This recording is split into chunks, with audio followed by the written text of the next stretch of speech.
بالله من الشيطان الرجيم. بسم الله الرحمن الرحيم.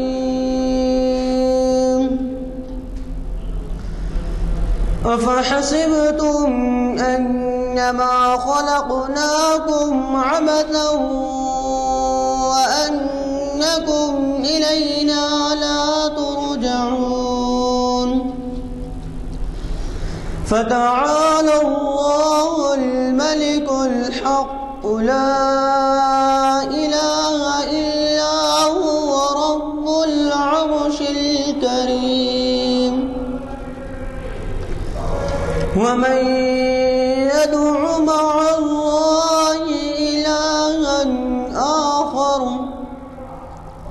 لا برهان له به فإنما حسابه عند ربه إنه لا يفلح الكافرون.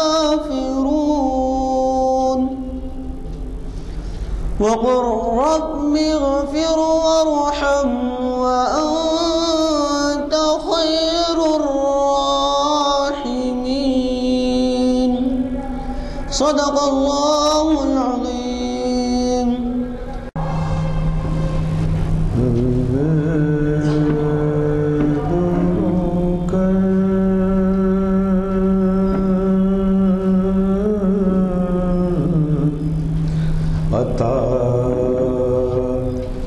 اسلاف کا جذبے دروں کر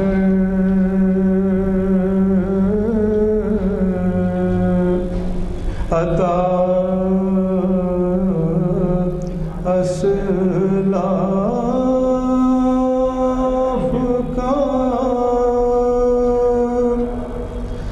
اسلاف کا جذبے دروں کر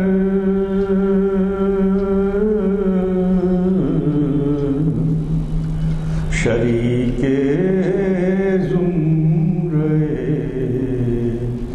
لا یحزن کر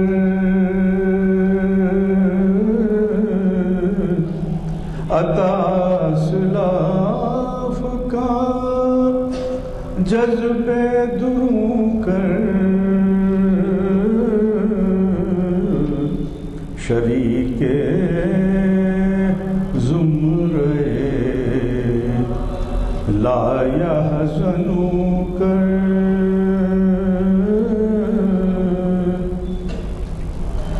خرد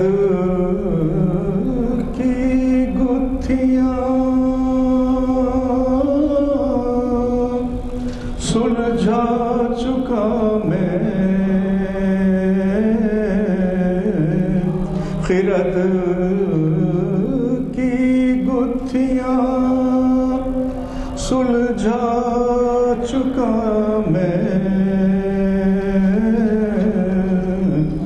میرے مولا مجھے صاحب جنوں کر میرے مولا مجھے خرد کی گتھیاں سلجھا چکا میں میرے مولا مجھے صاحب جنوں کر عطا اسلاف کا جذبے دروں کر شمارے زمرے لا یحزن کر.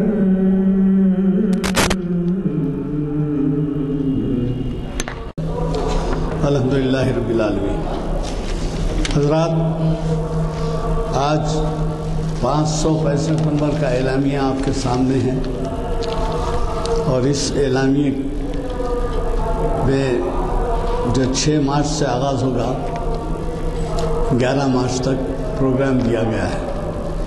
اگر کسی صاحب کو یہ اعلامیہ نہ ملا ہو تو لیں، 1 سے زائد لیں اور اس کو اپنے حلقے میں دعوت کے طور پر دعوت دینے کے لیے استعمال کریں. اس میں جو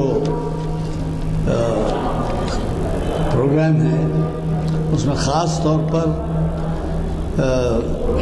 توجہ دلاؤں گا کہ احمد علی صاحب جو سالار جنگ میوزیم کے کیوریٹر ہیں وہ ہمیں ہفتے کے دن مخاطب کر رہے ہیں، کیونکہ آپ کو معلوم ہے ہمارے اس کے جو محافل کے پروگرام ہیں ہفتے سے شروع ہوتے ہیں، اور پھر اس کے بعد ہمارے ہی ایک مقرر جو پبلک سروس کمیشن کے ممبر منتخب ہوئے ہیں اور کئی مرتبہ ہمیں مخاطب کر چکے ہیں، لیکن فی الوقت وہ جو ہے کچھ دنوں سے ہمارے ہاں نہیں آ رہے تھے، لیکن اب جو ہے وہ ڈاکٹر محمد متین الدین قادری وہ بھی جو ہے ہمیں بروز پیر مخاطب کریں گے. اور اسی طریقے سے اگلے چہارشنبے کا پروگرام بھی بڑا اہمیت کا حامل ہے. اس میں ڈاکٹر ایم تقی خان صاحب جو اس محفل میں شریک ہیں، اقبال کے تصور خودی کے فلسفیانہ پہلو، اقبال کے پیام خودی جو عام ہوا ہے اور جو صرف اردو زبان کی شاعری میں نہیں بلکہ بڑے بڑے فلسفیوں نے اور بڑے بڑے ادیبوں نے، بڑے بڑے شاعروں نے تسلیم کیا ہے، اس کی عظمت کو، اس کے بارے میں وہ جو ہے اس کے فلسفیانہ پہلو کے بارے میں ہم سے گفتگو کریں گے. مجھے قوی توقع ہے کہ اس میں بھی آپ شرکت کریں گے، کیونکہ ہوتا یہ ہے کہ ڈاکٹر صاحب 6 مہینے امریکہ 6 مہینے یہاں گزارتے ہیں.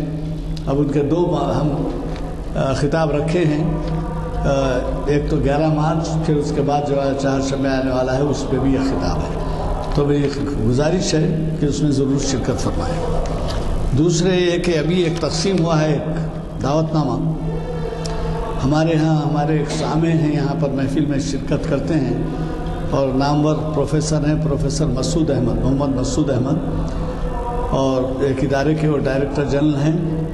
وہ ہمیں مخاطب کر رہے ہیں ہفتے کے دن شام میں، یعنی ہفتے کے دن شام میں یہاں جو محفل ہے اس سے آپ واقف ہیں کہ ہماری وہ جو محفل ہے وہ ہفتے کے دن کی محفل قلعہ گولکنڈہ میں آصف جاہوں کے محلات جناب احمد علی صاحب تاریخ اسلام کی مخاطب کر رہے ہیں. ہفتے کے دن میں ان سے گزارش کروں گا کہ 15 منٹ پہلے چھوڑ دیں تاکہ آپ یہاں سے جا کے وہاں پہ بھی مغرب کی نماز پڑھ سکیں اور چائے نوشی میں ہمارے ساتھ شریک ہو سکیں. 7 بجے سے وہ جو ہے خطاب ہے ان کا. وہ خطاب کی اہمیت یہ ہے کہ ہمارے ہاں عام طور پہ بجٹ جب پیش ہوتا ہے تو غیر تعلیم یافتہ یا متوسط تعلیم یافتہ طبقہ تو چھوڑیے، لیکن انٹلیکچوئل جو کہلاتے ہیں، جو ذہین حضرات ہوتے ہیں، جو معلومات رکھتے ہیں، اعلیٰ تعلیم یافتہ ہوتے ہیں، وہ بھی بجٹ کی خوبیوں، کمزوریوں اور اس کی بھلائیوں سے ناواقف ہوتے ہیں اور نہ وہ اس میں دلچسپی لینا چاہتے. حالانکہ وہ جانتے ہیں کہ ہر سال اقلیتوں کے لیے جو بجٹ پیش ہوتا ہے وہ لیپس ہوتا ہے، یعنی خرچ نہیں کیا جاتا.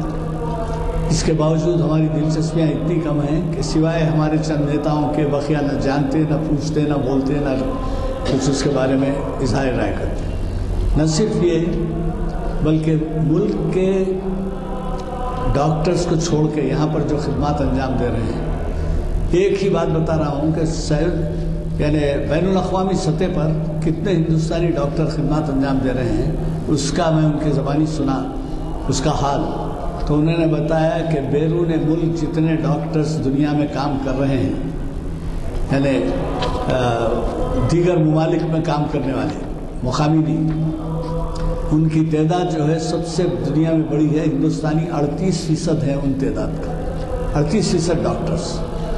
اور اس کی وجہ ظاہر ہے کہ ہمارے یہاں ڈاکٹر ضمیر کے مطابق کام کرتے ہیں، اللہ اس کے کچن ہوں گے، بلیک شیپ جن کو کہتے ہیں، ہم وہ نہیں، اس کے بارے میں نہیں جانتے. لیکن یہ ہے کہ آپ کو نو یور نیشن سے شروع کیا ہوا ہے. نو یور نیشن میں آپ کو بیٹھے بیٹھے آپ کو دنیا کی سیر کرائیں گے، اس کے بعد بجٹ کے بارے میں بتائیں گے. تو ضرور شرکت فرمائیے. میری گزارش ہے کہ ایسا قیمتی لیکچر جو ہے بہت کم ہوتا ہے، اور ہم اس کی موضوعیت سے رکھے ہیں کہ اردو ہال کے جو بانی مبانی ہیں حبیب الرحمان صاحب، وہ اکنامکس کے بہت بڑے ماہر تھے. چنانچہ انہوں نے اس زمانے میں اکنامکس پہ، معاشیات پہ کتاب لکھی، جو کتاب آج تک بھی کورسز میں داخل ہے، پڑھی جاتی ہے، حوالے لیے جاتے ہیں، ترجمے لیے جاتے ہیں. تو ان کی روح کو بھی جو ہے سکون پہنچے کہ ان کی جائیداد کے اوپر ایسے کام ہو رہے ہیں جو مسلمانوں کے اکنامکس کے مسائل سے متعلق ہے. تو میرے خیال میں آپ وہ بہت اہم لیکچر ہے، وہ لیکچر مت مس کیجیے. میری گزارش ہے، اس سے آپ کو اندازہ ہوگا کہ اس سے کتنا آپ استفادہ کر سکیں گے. اور دوسرے یہ ہے کہ آج کا جو خطاب ہے جناب مستر مجاز صاحب کا، ان سے آپ ناواقف نہیں ہیں، واقف ہیں آپ ان سے. اور یہ ہے کہ یہ محفل اقبال شناسی کی 795ویں نشست ہے. یعنی 795ویں نشست کے معنی یہ ہیں کہ شاید اگلے مہینے ہماری، کیونکہ ہر ہفتہ ایک وہ نشست ہوتی ہے، اگلے مہینے شاید 8 اپریل کو چہارشنبہ آ رہا ہے، ہماری 800ویں نشست منعقد ہوگی. تو جناب مستر مجاز صاحب یہاں پر شاید 125 سے زیادہ عنوانات سے مخاطب کر چکے ہیں، اور بین الاقوامی شخصیت کے حامل ہیں. اور وہ کیوں ہیں آپ جانتے ہیں، غالب اکیڈمی ایوارڈ ونر ہیں. میں ان کے تعارف کے بارے میں کچھ اور نہیں کہنا چاہتا.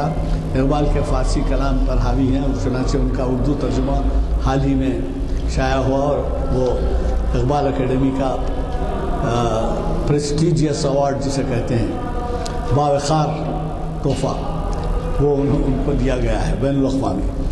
تو اب جو ہے میں ان سے گزارش کروں گا کہ ہماری 795ویں نشست کو وہ مخاطب کریں اور ہمیں اپنے خطاب سے استفادے کا موقع دیں. پڑھیں. یہ دراصل افغانستان کا جو ایران نے 1931 میں سفر کیا تھا سراج مسعود کے ساتھ اور مولانا سلیمان ندوی کے ساتھ، کہ وہ اس کی روداد انہوں نے بیان کی ہے. تو وہاں وہ شہنشاہ بابر کا مزار وہیں ہے، تو وہ وہاں وہ وزٹ کیے. ہاں جی، ہاں جی، ہاں. وہ تو شہنشاہ بابر کے مزار پہ گئے، تو انہوں نے کہا کہ خوشا نصیب تیرا مزار یہاں ہے، کیونکہ افغانستان ہمیشہ آزاد رہا ہے. انگریزوں نے بھی حملہ کیا تھا تو وہ برٹشرس نے اس وقت بھی ناکامی ہوئی ان کی. اور اب بھی دیکھ رہے ہیں آپ کہ پہلے روس نے کیا، پھر امریکنوں نے کیا، تو سب واپس ہو گئے وہاں سے. تو انہوں نے کہا کہ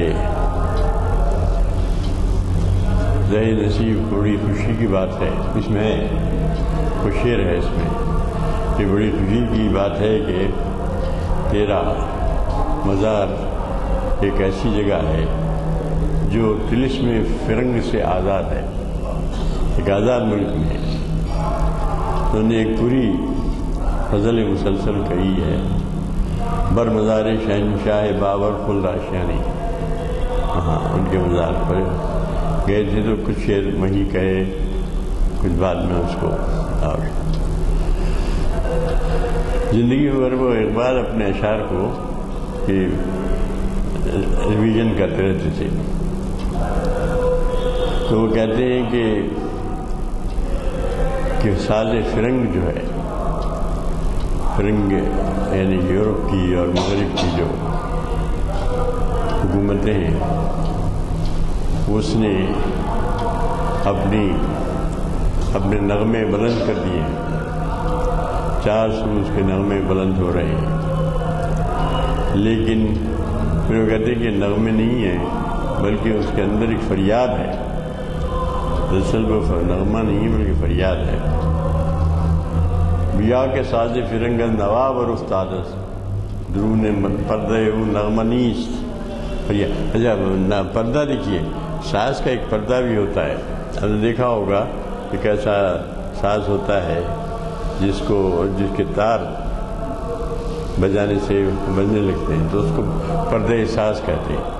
دونوں نے پردے او نغمہ نیست فریاد، لیکن مشکل یہ ہے، حقیقت یہ ہے کہ بظاہر تو وہ بڑی اونچی نواب اور بڑے اونچے نغمے گا رہا ہے، لیکن اس کے درون پردہ نغمہ نہیں ہے بلکہ ایک فریاد ہے. زمانہ کوہنا بتارا 1000 بار آراست. زمانے نے پرانے بت ہمیشہ آراستہ کیے ہیں، کیونکہ بت پرستی کبھی ختم نہیں ہوئی، آج تک بھی جاری ہے. حتیٰ کہ عیسائیوں نے بھی حضرت مریم حضرت عیسیٰ کا بت بنا لیا اور وہ رکھتے ہیں اپنے چرچز میں. تو بت پرستی کا ہر زمانے میں رواج رہا ہے. کوئی کہہ رہے ہیں کہ زمانہ کوہنا بتارا 1000 بار آراست. پرانے بتوں کو بہت اس کے آرائش کر کے اس کو زمانے نے کی تقدیم کی، لیکن کہتے ہیں کہ من از حرم نہ گزشتم کے پختہ بنیاد است. لیکن میں حرم سے نہیں چھوڑا، حرم کو میں نے نہیں چھوڑا، اس کی بنیاد پختہ ہے. درفش ملت عثمانیہ دوبارہ بلند. درفش یعنی جھنڈا سمجھیے، عثمانیہ یعنی یہ ترک عثمانی، اور ایک جگہ ذکر کرتے ہیں ترک عثمانی کا. تو عثمانی ترکوں کا جو جھنڈا ہے وہ دوبارہ بلند ہو گیا ہے. چکو یمن کے بتوں تیموریاں چے افتادس. اب میں تجھ سے کیا بیان کروں کہ تیموریوں پر کیا افتادان پڑی ہے جو اس وقت کے عادات تھے. آپ جانتے ہیں مصطفیٰ کمال بادشاہ آ گئے تھے، اور پھر اس کا مصطفیٰ کمال کا تو بڑا کارنامہ یہ ہے کہ اس نے انگریزوں کو شکست دی. لیکن اس کے عقائد وغیرہ خراب تھے. بعض ماہر کا یہ بھی خیال ہے کہ وہ ایک مخصوص یہودیوں کے طبقے سے تھا، یہودی تھا. تو اس نے سیکولرزم کے نام پہ بڑی خرابیاں بھی پیدا وہاں کی. تو وہ کہہ رہے ہیں کہ چکو یہ مت کہ بتیموریاں چے افتادس، کیسی افتادہ پڑی ہے. ایسے کہتے ہیں کہ ایک ضرب کلیم میں کہتے ہیں کہ نہ مصطفیٰ نہ رضا شاہ ہمیں نمود اس کی، کہ نہ مصطفیٰ کمال پاشا، مصطفیٰ کمال پاشا ہے، نہ مصطفیٰ نہ رضا شاہ ہمیں نمود اس کی. رضا شاہ ایران کے تھے اور وہاں پہ ترکستان میں یا کہیں ترکی میں وہ آ گئے تھے نمود اس کی. تو وہ کہہ رہے ہیں کہ اسی طرف اشارہ ہے، اسی زمانے کا ذکر ہے. یہ چکو یمن کے بتیموریاں کیسی افتادان پڑی ہے، میں کیا کہوں. پھر وہ شعر کہتے ہیں، بڑا مشہور شعر، خوشاؤ نصیب کے خاکے تو آدمی نیجا. کیا خوش قسمتی ہے تیری، بابر کی کہہ رہے ہیں کہ تیری کیا خوش قسمتی ہے کہ تو یہاں آرام کر رہا ہے. خاکے تو آرمی نیجا، تو یہاں افغانستان میں آرام، کابل میں آرام کر رہا ہے. کئی زمین جو تلس میں فرنگ آدانس، کہ یہ زمین جو ہے فرنگ کے جادو سے آزاد ہے. چنانچہ افغانستان کی خاص خوبی یہی ہے کہ کبھی بھی وہاں کوئی دوسری حکومت نہیں کر سکے. ابھی ہماری آنکھوں کے سامنے ہم دیکھتے ہیں کہ رشیا نے حکومت کی، اس کا کیا انجام ہوا، چلے گئے واپس. پھر اس کے بعد ایک اور بہانے سے امریکن آئے، وہ لوگ بھی اب چلے گئے، تھوڑے سے چھوڑ کے پھر چلے گئے ہیں وہ لوگ بھی، ان کو بھی تخلیہ کرنا پڑا. تو یہ وہی کہتے ہیں، اسی طرف اشارہ ہے کہ خوشا نصیب کہ خاکے تو آرمی نیجا کہ این زمین دلس میں فرنگ آزاد است. کہ تیری خاک جو ہے ہندوستان میں، حالانکہ تو نے ہندوستان کو فتح کیا، ہندوستان میں حکومت کی، ہندوستان پر مغلیہ سلطنت کے تو ایک 300-400 سال تک وہاں حکومت ہوئی اس کی بعد میں بھی. تو کہہ رہے ہیں کہ اس کے باوجود بھی تو بڑا خوش قسمت انسان ہے کہ بعد میں جب انگریزوں کی برٹشرز کی حکومت آئی تو ہندوستان غلام ہو گیا، اور تو غلامی میں تیری مٹی نہیں رہی، اور تو کابل میں آ کے دفن ہوا. زہ نصیب کہ خاک تو آرمی نیجا. پھر اب اس کے بعد کابل کا ذکر آئی گیا، تو اب کابل کو کیا کرتے ہیں، دلی سے مقابلہ کرتے ہیں. کابل کا مقابلہ دلی سے کہتے ہیں کہ 1000 مرتبہ کابل نکو طرز دلی. تو کہتے ہیں کہ کابل جو ہے دلی سے 1000 مرتبہ بہتر ہے. 1000 مرتبہ کابل جو ہے دلی سے بہتر ہے. اور کیوں بہتر ہے اس کے لیے کیا کرتے ہیں، حافظ کا ایک مصرع استعمال کرتے ہیں اس بات کہ ان نجوزہ عروس 1000 دامادس، کہ وہ بڑھیا جو ہے یہ ہزاروں دامادوں کی عروس ہے، دلہن ہے. یعنی دلی پر حملے ہوتے ہی رہے ہیں، کون کون آتے رہے ہیں، سب پٹھان آئے، اس کے بعد آخر میں مغل آئے، مغلوں کے بعد ختم ہوئی تو پھر انگریز آئے.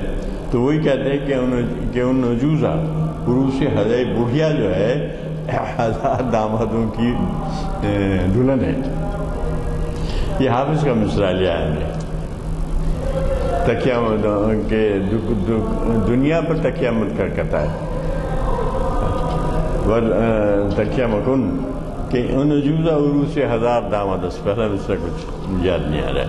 تو یہ حافظ کا مصرع استعمال کر کے کہتے ہیں کہ کابل دلی سے 1000 مرتبہ بہتر ہے، کہ کابل پر کبھی کسی غیر قوم نے حکومت نہیں کی، آج تک نہیں کی، اور جو آئے جو منہ کی کھا کے گئے. ہمارے زمانے ہم اپنی نظروں سے دیکھ چکے ہیں کہ روس اور برطانیہ، اور اس کے بعد اب پہلے برطانیہ پھر روس. برطانیہ تو ہوا یہ کہ دونوں پہاڑوں کے بیچ میں سے جا رہے تھے وہ لوگ، اوپر سے انہوں نے پتھر لڑکا دیے وادی میں، تو پوری فوج ختم ہو گئی. برطانیہ کے وہ تاریخی واقعہ بھی ہے. تو یہ برطانیہ ہو کہ روس ہو کہ امریکن ہو، کابل پہ کبھی کسی نے حکومت نہیں کی. نظمی اقبال کی اپنی خودی پہچان لو غافل افغان، 1000 مرتبہ کابل نکو طرز دلی. پھر وہ کہتے ہیں کہ اب دیکھیے اس میں بظاہر تو غزل کے سے اشعار ہیں، یہ جیسے ایک نظم ہے، اور اس میں انہوں نے پوری تاریخی بیان کر دی ہے کابل کی. درون دید نگہدار مشق خونی را. وہ کہتے ہیں کہ میرے آنکھوں میں جو اشک خونی، خون نالود لہو آلود جو آنسو میرے بہ رہے ہیں، میں نے اپنے اشک درون دیدہ، اپنے دیدے کے اندر ان کو محفوظ کر لیا ہے، اس کی نگہداری کرتا ہوں. درون دیدہ نگہدارم اشک خونی را کہ من فقیرم دولت خدا دارس. کہ میں تو فقیر آدمی ہوں، لیکن یہ جو دولت ہے وہ خدا دار ہے، خدا کا عطیہ ہے. یہ جو اشک خونی ہے میرے، یہ خدا کا عطیہ ہے. پھر اس کے بعد پیر حرم پر ایک تیز سا تبصرہ کر کے اس کو ختم کرتے. کہتے ہیں اگرچہ پیر حرم ورد لا الہ دارت، پیر حرم جو ہے وہ ورد لا الہ تو کرتا ہے، ہر وقت لا الہ لا الہ الا اللہ لا الہ الا اللہ کی تکرار تو کرتا ہی رہتا ہے. لیکن قصہ کیا ہے، کجا نگاہ کے برندہ طرز پھولاد است. اس کے بعد اس کی نگاہ میں تو تیزی کہاں ہے جو فولاد سے بھی زیادہ کاٹ رکھتی ہے. اس کی نگاہ میں وہ تیزی نہیں جو فولاد سے زیادہ کاٹ سکتی ہے، اگرچہ کہ وہ ورد لا الہ کرتا رہتا ہے۔ یہ مراقبے، یہ سرور تیرے سرور، تیرے خوشی کا درما نہیں تو کچھ بھی نہیں۔ پھر اس کے بعد وہ غزنی گئی۔ غزنی پہ حکیم سنائی سے اقبال کو بڑی عقیدت تھی، چانچہ وہ جو نظم ہے اقبال کی ذوق و شوق، اس میں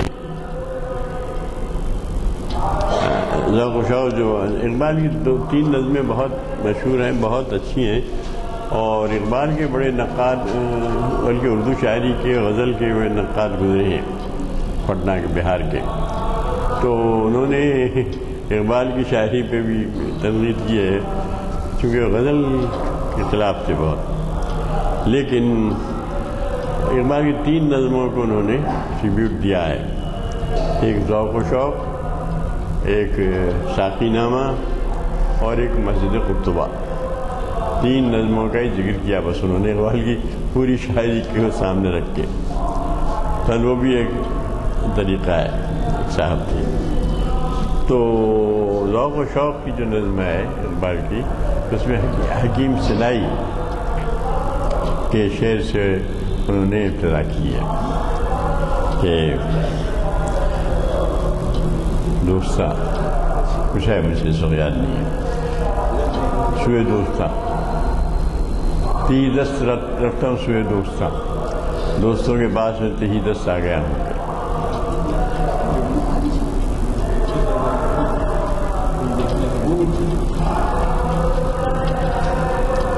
یہ پہلے ہی سرو کر دیا کیجیے، تھوڑا سا ڈسٹربنس ہو جاتا ہے۔ چلے آ رہا ہے، پہلے اگر سرو کریں تو حاضری کی متاثر ہوتی ہے، اس کا نوٹ بک لیجیے آپ۔ نہیں وہ ایک ہے،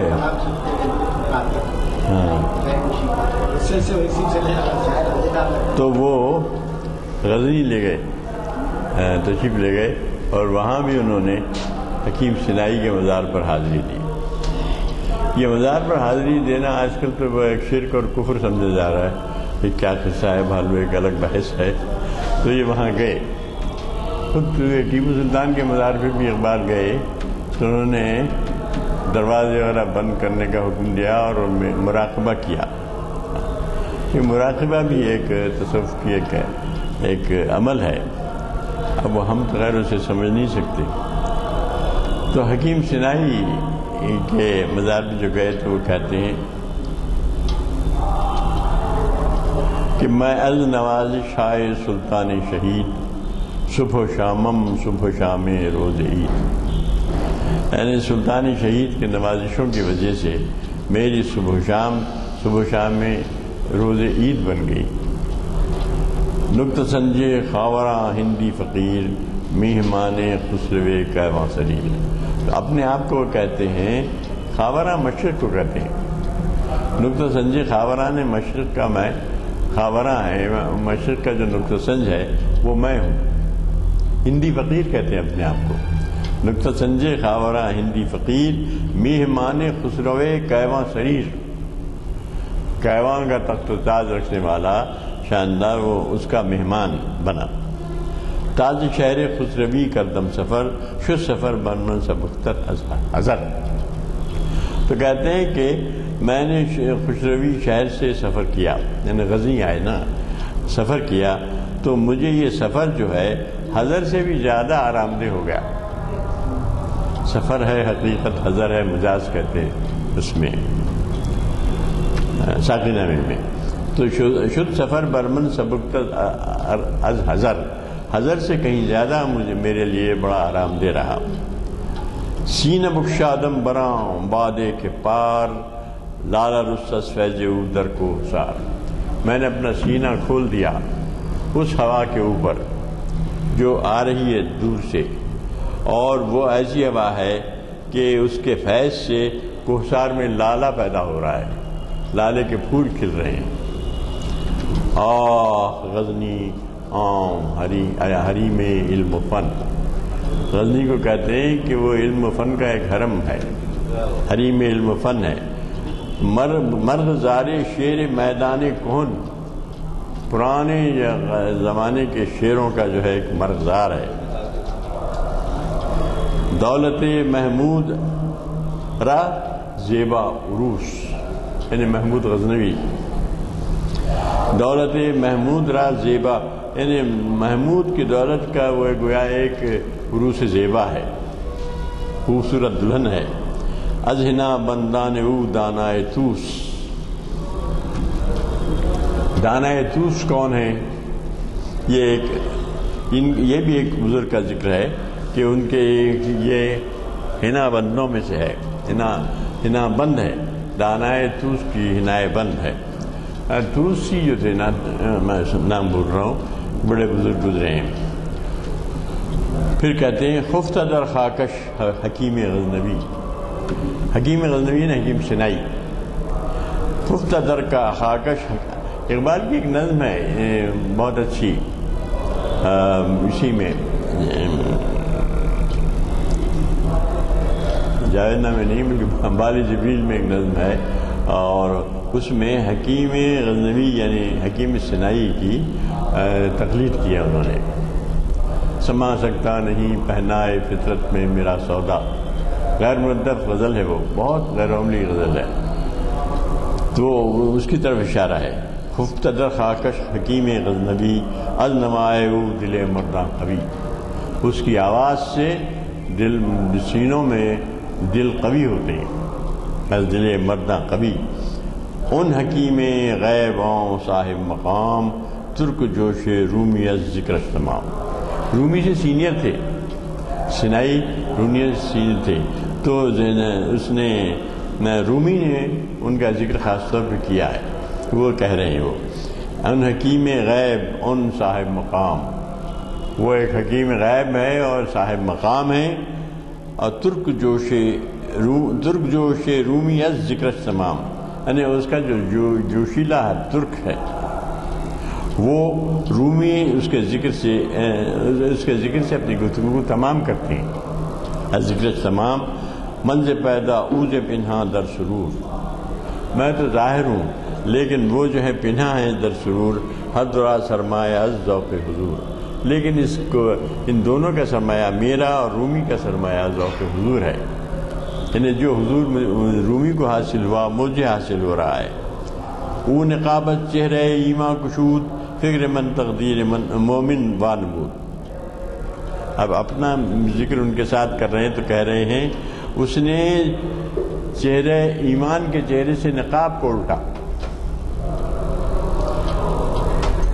رومی نے فکر من تقدیر مومن وانمود، اور میری فکر نے مومن کی تقدیر کو وانمود کیا یعنی ظاہر کیا. حدرا از حکمت قرآن سبق. دونوں نے قرآن کی حکمت ہی سے سبق حاصل کیا ہے. حدرا از حکمت قرآن سبق، قرآن کی حکمت سے ہی حاصل کیا ہے سبق. اوج گوید من اوج حق گوید من از مردان حق. وہ جو ہے حق کی بات کرتے ہیں اور میں مردان حق کی بات کرتا ہوں. در فضائے مرقد او سوختم تامتائے نالے اندوختم. تو اس کے مرقد کی فضا میں نے اپنے آپ کو جلا لیا، یعنی مراقبہ وہاں کیا، اور گویا کہ میرے اندر ایک آگ سی سلگ گئی. در کیفیات ہیں، قلبی کیفیات ہیں، روحانی کیفیات ہیں. اب اس کو ظاہر طور پر قبر پرستی کہہ لیں تو کہہ لیں. در فضائے مرقد او سوختم تامتائے نالے اندوختم. اس کی جو نالہ ہے، اس کی آہ بکا ہے، اس کی متا کو میں نے اندوختہ کیا، جمع کیا. اندوختم گفتم. پھر میں نے اس سے مخاطب ہو کے کہا اے بینندہ اسرار جان، اے راز جان کے اسرار کو دیکھنے والے.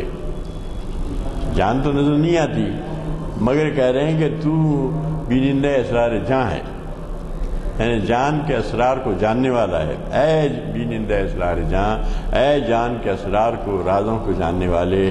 بت روشن نی جہان و آ جہاں، تیرے اوپر یہ جہاں اور وہ جہاں دونوں روشن ہیں.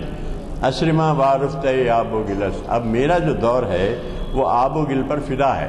وارفتہ یعنی فدا ہے، آب و گل پر فدا ہے، یعنی یہ کہ جو مادی زندگی ہے، مادی زندگی پر فدا ہے. اسرما وارفتہ آب و گلس اہل حق را مشکل اندر مشکل است. کیا کہا دیکھیے، اہل حق کے لیے تو مشکل اندر مشکل ہے، ایک مشکل کہیے، مشکل کے لیے ایک مشکل ہے، مشکل در مشکل میں پھنسے ہوئے ہیں اہل حق. مومنز افرنگیاں دید اونچے دید فتنہ اندر حرم آمد بدید. یعنی ہوا کہ مومن نے افرنگیوں سے دیکھا. کیا دیکھا؟ افرنگیاں دید، از افرنگیاں دید، افرنگیوں سے دیکھا. اور کیا دیکھا؟ فتنہ اندر حرم آمد بدید، کہ حرم میں فتنے پیدا ہو گئے. اس وقت ہو رہا تھا نا تمام قصہ.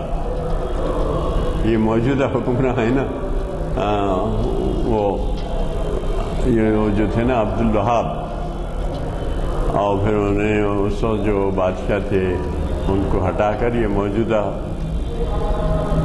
عبدالعزیز، شاہ عبدالعزیز آئے، جن کی نسل در نسل در نسل ابھی 1718 جو بادشاہ ہیں موجودہ سلمان صاحب.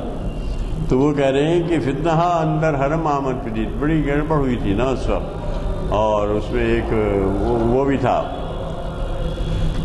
ایک برٹشر تھا، اس نے بھی بہت رول، بالکل عربوں کی طرح لباس پہنتا تھا، عربوں کے ایسی بہت گفتگو کرتا تھا. وہ کیا نام ہے، میں بھول رہا ہوں اس کا، Lawrence of Arabia. Lawrence of Arabia کا دور کی طرف اشارہ ہے یہ، فتنہ اندر حرم آمد پدید. لارنس آف عربیہ نے کیا کیا، ترکوں سے کے خلاف ورغلایا، اور ترک حکومت تھی وہاں، اس کو ختم کر کے ان لوگوں نے کہا کہ تمہاری حکومت ہونی چاہیے. خیر پھر یہ لوگ آئے، ابن سعود. تو عبدالعزیز وہ اس کی طرف اشارہ ہے. فتنہ اندر حرم آمد پدید، تا نگاہ او ادب از دل نخور چشم اورا جلوے افرنگ بول. ان لوگوں نے، جن لوگوں نے قبضہ کر لیا وہاں، تو ان کے بارے میں تبصرہ ہے ان کا کہ انہوں نے دل سے کوئی، ان کی نگاہ نے دل سے کوئی ادب خردہ دل، اقبال نے کہا ایک جگہ جشم بہم رساں کے ادب خردہ دلس، ادب خردہ دل نہیں ہے. ان لوگوں کی جو نگاہ ہے وہ ادب خردہ دل نہیں ہے، دل کے تابع نہیں ہے. تا نگاہ او ادب از دل نخور چشم اورا جلوے افرنگ بول. جلوے افرنگ کو انہوں نے حاصل کر لیا. یعنی مطلب یہ کیا، اب ایک لحاظ سے اب تک بھی دیکھیے، اب وہ لوگ چنانچہ وہاں کے جو بعض علاقے ہیں جہاں سے تیل نکالا جاتا ہے، وہاں تو صرف افرنگیوں کا راج ہے، امریکنوں کا، وہیں انہی کا راج ہے. وہ لوگ ہی رہتے ہیں وہاں، تمام ان کے فیملیز ہیں. ہم جو گئے ہیں جہاں وہ جانتے ہیں. اب اس کے بعد آخر میں مخاطب ہو رہے ہیں، اے حکیم غیب امام عارفاں. حکیم سنائی کو مخاطب کر کہتے ہیں کہ آپ حکیم غیب ہیں، علم غیب رکھتے ہیں، امام عارفاں ہیں، عارفوں کے امام ہیں. پختہ از فیض تو خام عارفاں، آپ کے فیض سے عارفوں کی خامی دور ہوتی ہے. پختہ از فیض تو، پختہ از فیض تو خام عارفاں، عارفوں کا خام جو ہے، خامی جو ہے آپ کے فیض سے دور ہوتی ہے. ان کے اندر پردہ غیبت گو یعنی کہیے، پردہ غیب میں جو ہے وہ کہیے، بو کے آب رفتہ باز آیت بجو ہے. یعنی شاید کے، بو یعنی شاید کے، آب رفتہ نے پانی جو بہہ گیا ہے، باز آیت بجو ہے، جو میں پھر دوبارہ لوٹ کر آئے. وہ تو آتا نہیں ہے، لیکن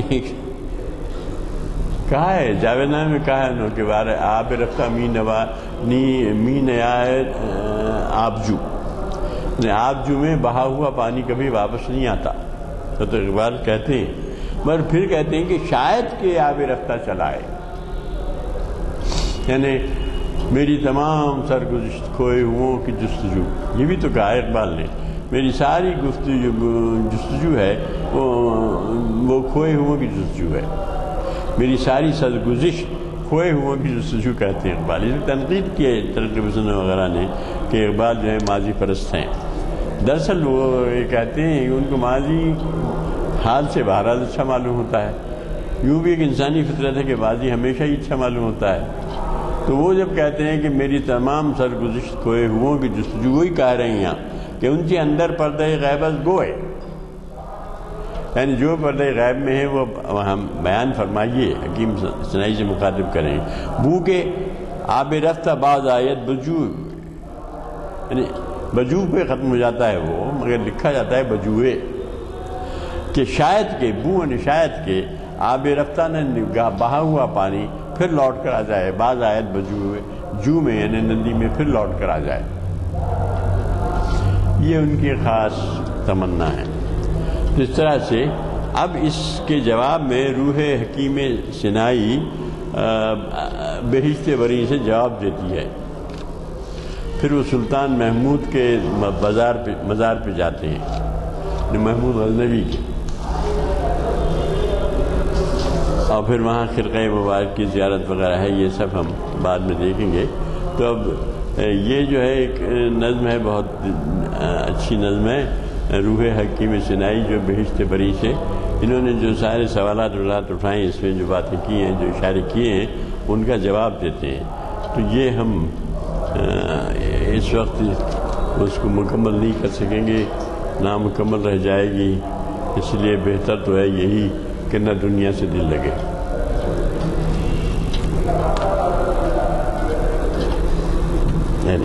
رحمت ہو گئی.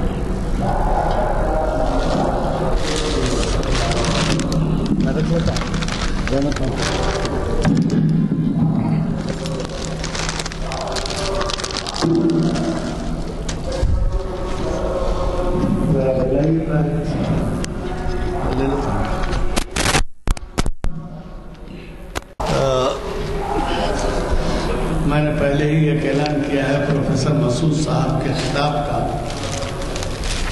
چونکہ بعض حضرات دیر سے تشریف لائے ہیں اور کچھ موقع ہے تو میں عرض کر دوں اس کے بارے میں. یہ ہفتے کے دن کا جو پروگرام ہے، یہ ہماری جو محفل ہے اس کے بعد منعقد ہوگا، اور ہفتے کا پروگرام یہ ہے نا ہفتے کا پروگرام. جی ہفتے کا پروگرام قلعہ گولکنڈہ میں آصف جاہوں کے محلات، اور یہ احمد علی صاحب کیوریٹر مخاطب کر رہے ہیں، اور ان سے گزارش کی جائے گی کہ وہ 10-15 منٹ پہلے چھوڑ دیں. مغرب کی نماز کا 6:30 بجے ہوتا ہے، اور 6:15 بجے بھی چھوڑ دیں تو آپ اردو ہال پہنچ جا سکتے ہیں. خاص بات یہ ہے اس خطاب میں صرف آپ اس کو موازنے کے بارے میں مت سمجھیے، بلکہ وہ ایک جہاں دیدہ شخص ہیں جو تقریباً آدھے ممالک سے زیادہ، دنیا کے ممالک سے زیادہ وہ سیر کر چکے ہیں، دورہ کر چکے ہیں، وزٹس ان کے جو ہے سرکاری طور پر رہ ہوئے ہیں، اور انہوں نے خطاب کیا ہے. تو وہ جو خیالات پیش کریں گے وہ کچھ مقابلے کے یا تقابلی خیالات رہیں گے دیگر ممالک اور ہمارے بارے میں. تو انہوں نے عنوان بھی بڑا دلچسپ دیا ہے، نو یور نیشن. تو نو یور نیشن کے معنی یہ ہے کہ اٹ پری سپوزز، یہ سمجھ میں آتا ہے کہ ہم ہمارے قوم سے ہی واقف نہیں ہے پوری طریقے سے. تو نو یور نیشن کا مفہوم بھی وہ سمجھائیں گے. میرے خیال میں آپ نہ صرف خود تشریف لائیں بلکہ خصوصاً کالجز کے اور نوجوان بچوں کو اس میں شرکت کی دعوت دیں. ایک خاص بات یہ ہے کہ پروفیسر مسعود صاحب کو میں نے آج یہاں پر بھی شرکت کے لیے مدعو کیا تھا، ویسے بھی آتے ہیں. یہ اردو آرٹس کالج ہمارا جو ہے وہاں کے طالب علم رہ چکے ہیں. مسعود صاحب ذرا کھڑے رہیے تو تعارف ہو جائے. آپ کا لیکچر ہے یہ آڈیو ویڈیو سے ہوتا ہے، اور آپ اسی سے اندازہ لگائیے کہ ان کو مدعو کرنے والے وشوانی اسکول والے ہیں جنہوں نے ان کی صلاحیتوں کو دیکھ کر یہ لیکچر اردو ہال میں مقرر کیا ہے. اور خاص بات یہ رہے گی کہ وہ ہندی میں ہوگا، انگلش میں نہیں ہوگا. لہٰذا میری گزارش ہے کہ آپ ضرور اس میں شرکت فرمائیں. دوسرے یہ پرسوں یعنی ہفتے کے دن لے لیجیے آپ. اس کے علاوہ پھر میں آپ سے یہ بھی گزارش کرنا چاہوں گا کہ ایک سے کئی مرتبہ یا مقرری جو تاریخ داں ہیں وہ کہہ چکے ہیں کہ ہمیں پرانی عمارات سے اور ایسے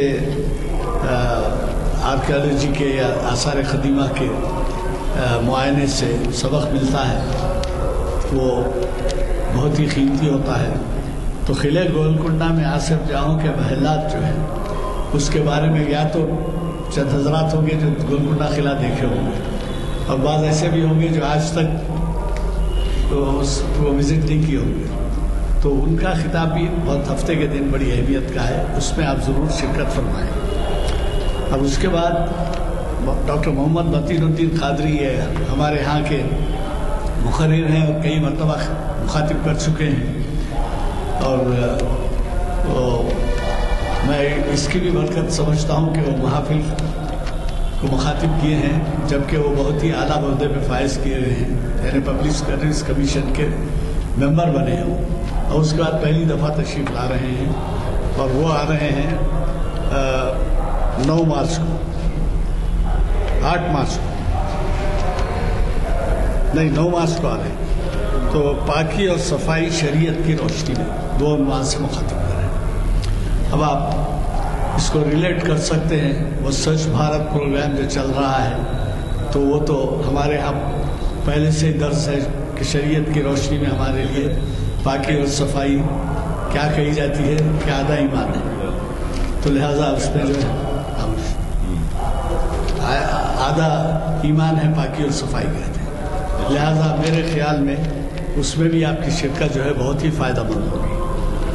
اور پھر میں نے پہلے بھی اعلان کیا ہے اور پھر دوبارہ اعلان کر رہا ہوں, ہمارے بہت بڑے ہی شہر کے نامور سائنسداں جو بین الاقوامی شہرت رکھتے ہیں, اقبال کے تصور خودی کے فلسفے ہیں نہ پہلو, وہ 6 مہینے امریکہ میں اور 6 مہینے یہاں گزارتے ہیں.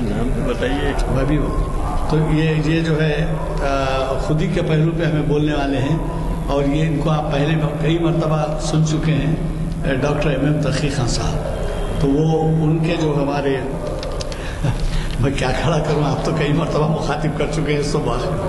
تو یہ جو ہے خودی کا فلسفہ تو دنیا بھر میں اقبال کا مشہور ہے, بلکہ منفرد حیثیت رکھتا ہے اس فیلڈ میں خودی کے بارے میں, جبکہ ان کے خودی کے فلسفے سے دنیا تمام کے فلسفے متاثر ہوئے ہیں. لہٰذا اب میں زیادہ نہیں بولتا, ایک عالم کے سامنے میں کیا بولوں, میری مجال کے بیان کروں. لہٰذا آپ اس میں ضرور شرکت فرمائیے. وہ 796 اور 797 محفل وہ مخاطب کر رہا ہے اور ہماری اپریل کے فرسٹ ویک میں شاید 800ویں نشست ہوگی جو ایک ہمارے لیے سنگمیل ثابت ہوگی. البتہ میں ہمارے یہاں اور امریکن موجود ہے ڈاکٹر حبیب اشرف صاحب, وہ بھی اکثر امریکہ میں رہتے ہیں اور امریکہ سے جب آتے ہیں تو ہمیں مخاطب کرتے ہیں. بلکہ مگر اب کی ان کی وزٹ میں ہم نے ان کو نہیں سنا ہے, وہ موجود ہیں. میں ان سے بھی گزارش کرتا ہوں کہ وہ ہمیں کم از کم اگلے مہینے میں کوئی ایک خطاب سے نوازیں. میں آج کے آپ سے ایک درخواست کرنا ہے کہ آپ سے اسپیکر 5-10 منٹ انٹریکشن کے لیے ٹائم دیا کریں. ہاں کمنٹ ہو یا کچھ کوشچن ہو. ہاں ہے, دے رہے ہیں, ہے ابھی ٹائم ہے.